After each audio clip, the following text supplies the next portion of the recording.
waiting for all evening. It is broadcasting on the beach, live and direct in the studios with your host, Halftime Howie. Thank you very much, Brian, and a Happy New Year to everybody out there. And for those who love music, you're in for a treat tonight. We're actually having a Halftime Howie in-studio concert as I brought in 4 amazing musicians who are going to play several songs during the show. And they are Justin Be Good, Rory Kelly, Eric Francis, and Tony Charm. So you're in for a real musical treat. But before we start our musical discussion, before our musicians start playing, public service announcement. There was a terrible thing happened recently. The family of Justin Thompson, Joshua Thompson, the whole house burnt down in Island Park. They need everything, folks. So they're taking donations for the family at either the Alegria Hotel or the Long Beach Hotel. So if you want to help out, and it's a good cause to help out the family of Joshua Thompson, the whole house burnt down. That's Long Beach Hotel, Alegria. But let's get into the musical discussions. Justin Be Good. When did you get into music, and who were some of your musicians that kind of gave you your musical influence? Yeah, Howie, I started playing guitar when I was about 15 years old, and I was really big into rock and roll. And when I was about 19, 20, I started listening to some hip-hop. I got into Eminem, I got into Nas, Jay-Z. So I've been into those artists for the last few years. Before that, I was big into Nirvana, Metallica, obscure bands like Dream Theater. So I like mixing the two. Okay, excellent. And you have any gigs coming up that the fans out there should know about? I just had my last gig 2 days ago at the Bitter End in New York City, and it went absolutely spectacular. It was an excellent gig. As of right now, I'm lining some up at the end of the month, so once I have that information down pat, I'll let you know. Absolutely. Rory Kelly, you're up next. And Rory, same thing with you. When did you get into music, and who were some of the musicians that kind of influenced you early on that you kind of like modeled your career after? So I'm really spoiled. I grew up in a household of 2 musicians, and we used to have like hootenannies in the living room. I grew up on Beatles music. From the time I was like a little kid, we were like around our like living room sofa singing in 3-part harmony because we're nerds. And then I got really into like stream of consciousness, folk, singer-songwriter stuff, Joni Mitchell, Dar Williams, artists like that in my teenage years. And yeah. That's great. And you have any gigs coming up? I do. This coming Friday, January 10th, I'll be at the Cup in Wantagh, right across the street from the railroad station. And on February 7th, I am going to be at the Grey Horse Tavern in Bayport. Very cool. Rory gets around.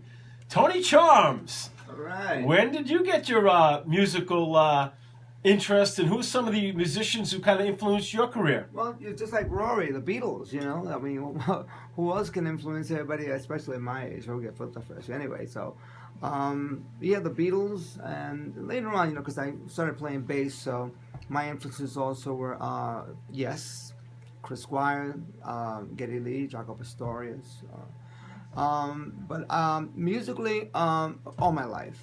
I learned in Puerto Rico and as a little kid, and just. And Tony, you mentioned something before the show that I want to expand on. Is that you've had the pleasure and experience of playing all over the world. Talk about some of your experiences playing all over the world, and mention some of the cool kind of places you played at. Well, I was playing in the subway on 103rd Street, and. This non-profit organization loved the way I played music. Long story short, I got to go to Uganda. I played in Africa.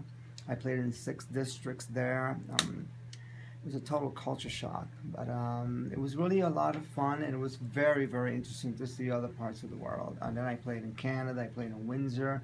And that was a totally different thing. People were really nice there. I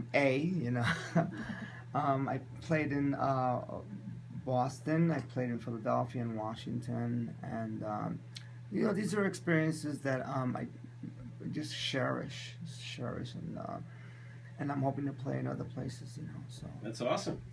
Eric Francis, when did you get?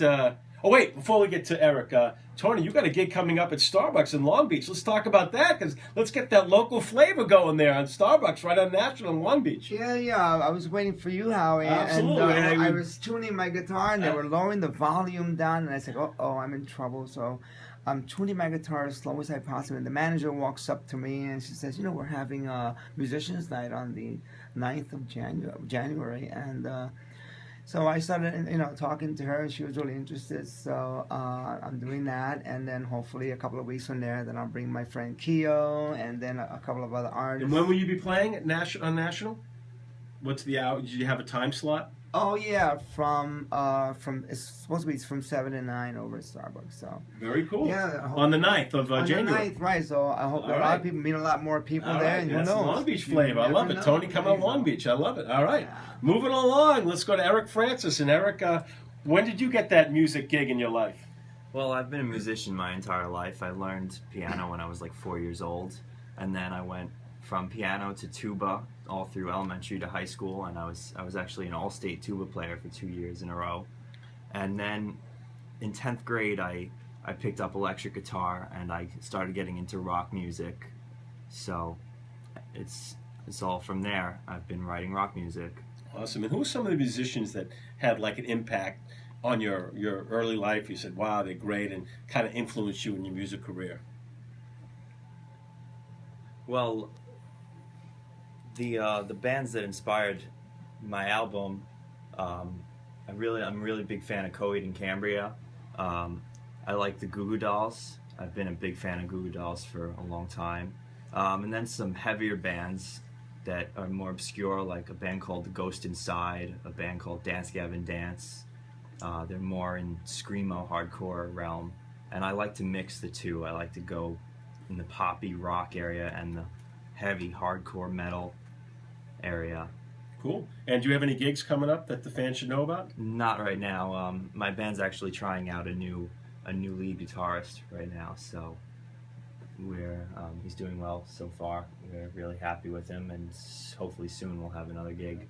Tony, this is your first time in a radio studio. What's this whole experience like, being in the studio and sharing it with other great musicians like yourself? What's this whole experience like for you? It is awesome, dude, and it is fantastic. I mean, I haven't played in other places. This is like my first time to be on a lovely, lovely radio station. So I think that this is a nice little springboard, so... yeah, that's it, man. How about you, Justin? I know you've been a guest several times, but what's it like here being in a real radio studio? No, it's great, Howie. When I was in high school, I worked in my school's radio station, so I'm a little bit familiar being in front of the mic, but it's just a great experience. I'm excited to play some music. And Rory, you're going to be our lead singer after the break. What's it like being in studio and sharing it with other talented musicians? It's nice. It's really exciting. And I usually do everything alone, just me and my guitar. So it's really cool to be surrounded by other people with guitars doing the same thing. And Eric, I've enjoyed having the four guys together because you're all different in your own ways, but you're all talented. So what's it like being in studio, having a discussion, and then having you all play in the studio? It's exciting. I'm looking forward to playing for all you guys. I hope you enjoy it. All right. We're going to take a break, and after the break, we're going to break out the musicians. It's been a very interesting musical discussion, and after the break, Rory Kelly's going to lead us off. I am Halftime Howie. This is Broadcasting on the Beach with Halftime Howie, live from our studios in Babylon on Long Island's first and oldest station, AM 1240. WGBB.